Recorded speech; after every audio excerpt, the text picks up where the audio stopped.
What's up, you guys? This is Rob from Gay Guy Plays, and today on #confirmed, we're going to be taking a look at the reworked versions of the Madurai and Zenurik focus tree. Now, on Primetime 184, they went ahead and showed us all of the different changes that were going on with the focus trees and some of the operator kind of movement and combat and whatnot, and I'm going to tell you right now, I was so happy. You don't even understand, because a lot of the things that we had talked about previously, operator movement and transitions from Warframe to operator, seem to have been smoothed out. Now, of course, I have not seen the operators do crazy parkour movements or anything like that, but we do have all the different dashes and we do have invisibility and whatnot to kind of help them along with that. But the transition from Warframe to operator was absolutely insane. Rebecca showed this off several times where she was bullet jumping and she went into her operator form, and literally her operator form shot out, and it was so insanely fluid. And it's one of those things that I had been looking for such a long time when it came to operator combat. So I think that's going to quell a lot of the people who are a little bit worried about operator movement. There is also operator sliding, which Megan was really into, maybe a little too into. I wasn't like as happy about that animation, but still, regardless, it was something. Our operators can move and it feels a lot more fluid. There's even a new death animation that looks, I hate to say it, looks kind of super dope. Not that you necessarily want to die all the time, but holy crap, that was fan-fucking-tastic. Now, let's go ahead and jump into the Madurai tree first. Now, I do want to kind of like put this out there, preface this for you guys real fast. Do know that these were all off of the dev build, so just be aware that they may change them at the last minute.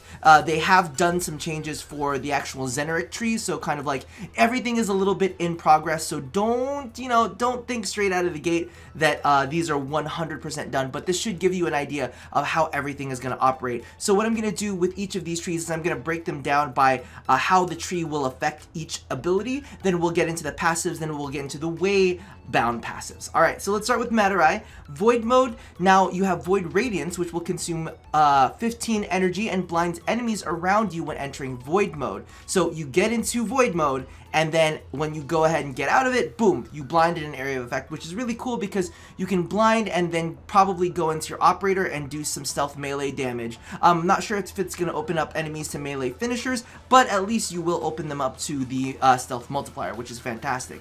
You also get Void Strike. On leaving Void mode, the next attack deals 12 additional damage for every second spent cloaked. Cloak consumes 2 additional energy per second. So this was kind of like what they were talking about in the original post they posted, where they had kind of like a Loki lying in wait, then they popped out and did massive damage to whatever enemies they were up against. Now we're going to move on to Blast. So Flame Blast releases a ball of fire that deals 200% of the Void blade damage and explodes after 6.6 seconds. Now, this thing is basically, they were like claiming this as the fucking Hadouken of the Void Tree, and it looks amazing. It literally looks like you're launching a fireball that explodes either upon contact with an enemy or just as soon as it reaches its max distance. Now, in addition to that, they have Rising Blast, which increases the damage of the aforementioned effect by 100% and now can be charged to do additional damage. So if the first one was Hadouken, this one is going to be Kamehameha, where basically you charge it up a little bit to deal bonus damage upon release. This kind of gives you an idea of where they're going to be taking a lot of the operator abilities, because this is fascinating to kind of see like a whole nother skill set. It's almost like we're getting 5 new Warframes with this kit. So it's kind of like you've got your Warframe and then you've got your operator.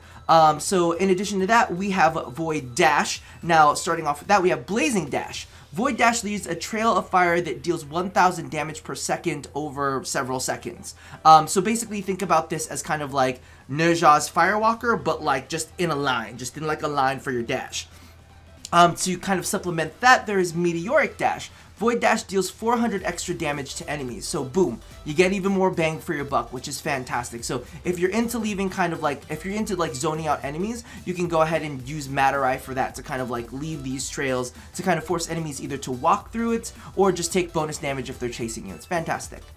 So let's move on to the passive trees. These are really, really interesting. So these passive trees become active after you become an operator.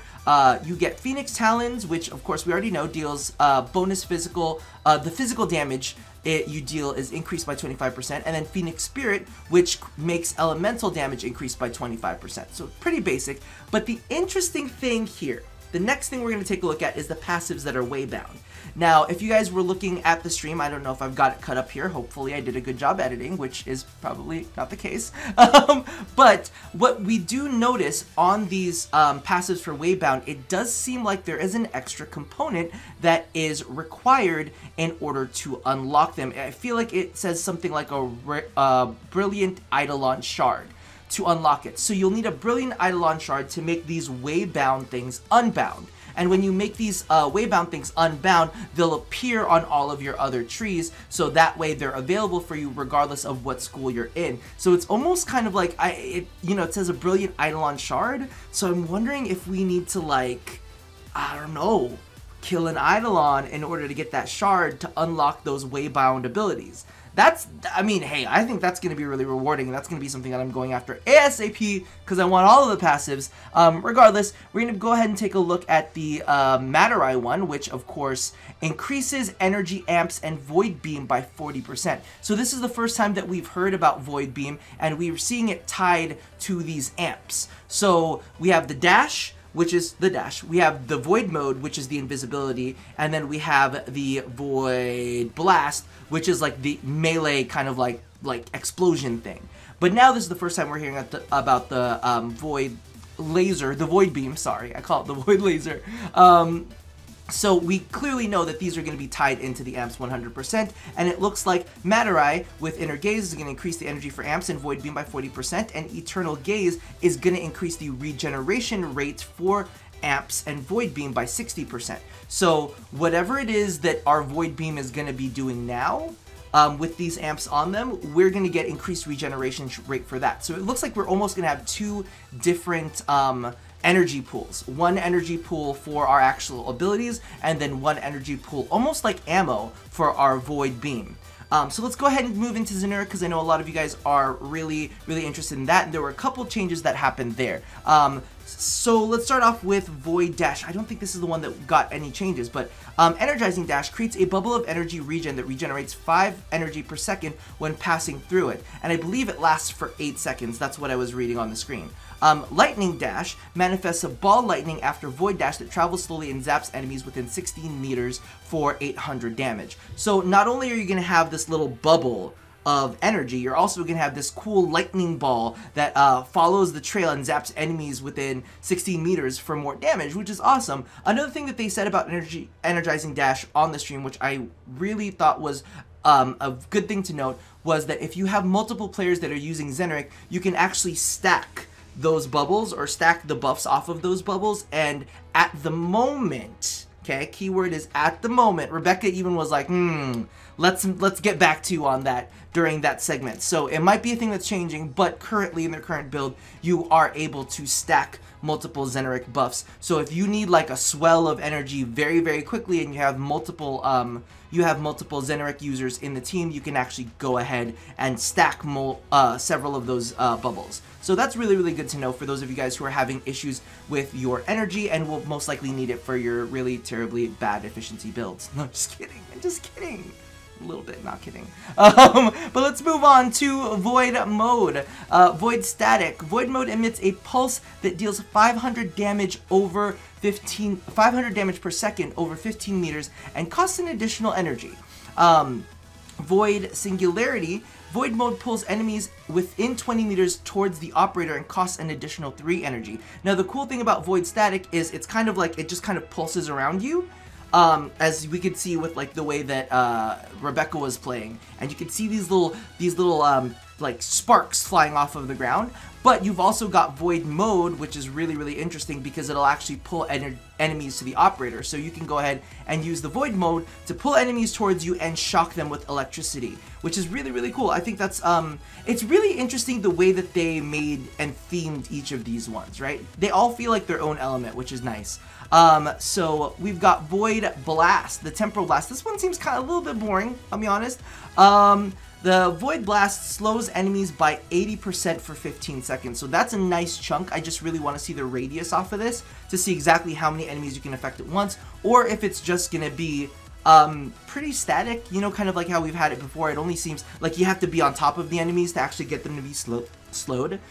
So that's kind of nice though. I mean, if you are kind of coming up on several enemies and you're like, oh, I'm coming out of stealth mode and I really need to make sure that these guys don't kill me straight out of the gate, you can go ahead and attack them with a slow. Now Void Blast creates a surge of electricity, zapping enemies within 10 meters for 200% damage. Now this I think is cool, and I'm crossing my fingers that there might be an electricity proc kind of tied into this, because the electricity proc almost gives a little bit of a sense of control, stuns enemies for a second. Not sure if there's going to be any kind of status effects that go along with it, but that would be great to see on this ability. Now, we went ahead and did the blast, we did ahead and did the mode, and we did the dash.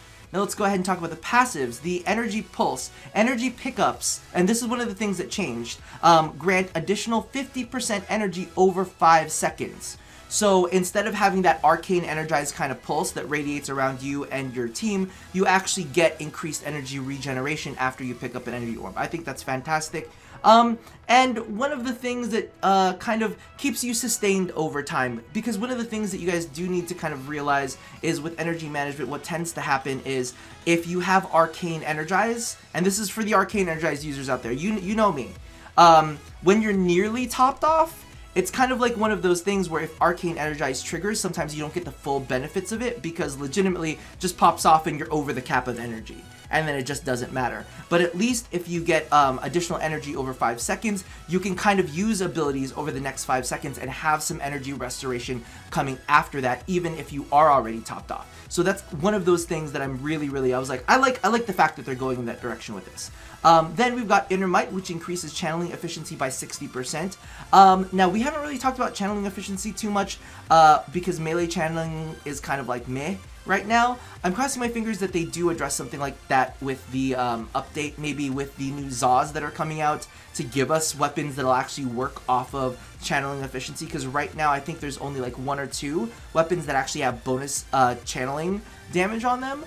Or at least give us some mods that really make channeling a little bit more worthwhile. However, this makes, you know, this gives us the opportunity to experiment with different builds. We can't say we hate it until we've tried it, alright? The next one up is the Waybound passive. So again, if you looked at the stream, you saw that the final rank of this required one of those Radiant Eidolon shards to unlock and to make Unbound. So Void Siphon increases energy regeneration by 30% for your operator, okay? And that's one of the things that they stated on the stream, is that it was for the operator and not for the Warframe. It's just the wording wasn't integrated into the actual script. Well, they didn't say that part. They just said that it was for the operator. But I'm just assuming that it's the name operator wasn't integrated into the script. Then Void Flow increases energy by 90%. Again, they said for the operator, but they didn't have the word operator in the actual page thing that they were looking at. Alright, so as you can tell, past Rob forgot something, so present Rob has to jump in and kind of add this in. I didn't mention it in the video itself, but one of the things that they did point out was the fact that they were not playing with any of the additional arcanes that they're actually introducing to the operators. So as you can see, their health is actually at a baseline of 100. Now, of course, you can boost that through some of the focus trees. However, you can also boost that via the augments that you're going to be adding into the operators' outfits. They said that those were going to be kind of like the way that you would mod your operator. Instead of having a mod system, they're going to be doing it through outfitted arcanes. So just something that I do want you to keep in mind, operators are going to be a little bit less squishy, which is definitely nice, but I'm going to go ahead and pass the baton back to Past Rob. Regardless, I am very excited about some of these changes. Let me know how you guys feel about this. Let me know how you guys feel about the changes to Zenurik. I know that a lot of people are very touchy about it. I don't think they should be as touchy about it. Or are you excited about Madurai? I'll be honest. So for those of you guys who don't know, Madurai is the one focus tree I have not started. I'm just about done with Vazarin. I'm done with Naramon. I'm done with Zenurik. I'm done with pretty much everything except for Madurai. Madurai has been the one that I just have not touched. And I was like, I want a Kamehameha. I want to blind enemies and surrounding me at the moment. I was like, this seems like it could be fun. And I'm kind of extremely bitter that I have not touched it yet. I'm just hoping that Naramon, like, makes me feel good about my choice. I'm like, oh, Naramon, you were a better choice than Madurai all along. I'm so sorry. I'm so sorry that I doubted you for any moment. Regardless, I know that they're going to be checking out more of these on stream tomorrow, so you damn well know I'm going to be keeping my eyes out. I'm going to do a little recording to make sure that I know exactly what's going on with all this stuff. Regardless, join me back whenever the next video drops, so that you can kind of stay on top of all of the newest, coolest things that are coming out with Planes of Eidolon. And that about does it for me today. Actually, one more thing that I do want you to leave in the comment section, okay? If you've been watching the footage which shows off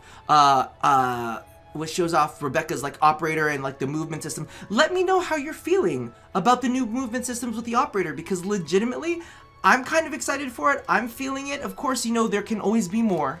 We can always improve. We can always ask for more. But I feel like in its current state that they showed in the actual video itself, it looked pretty fucking good. It looked pretty fucking good. Regardless, that about does it for now. So leave all of your feelings in the comments below. And as always, love somebody, hurt nobody, and touch your body. I'll chat with you guys next time. Bye-bye.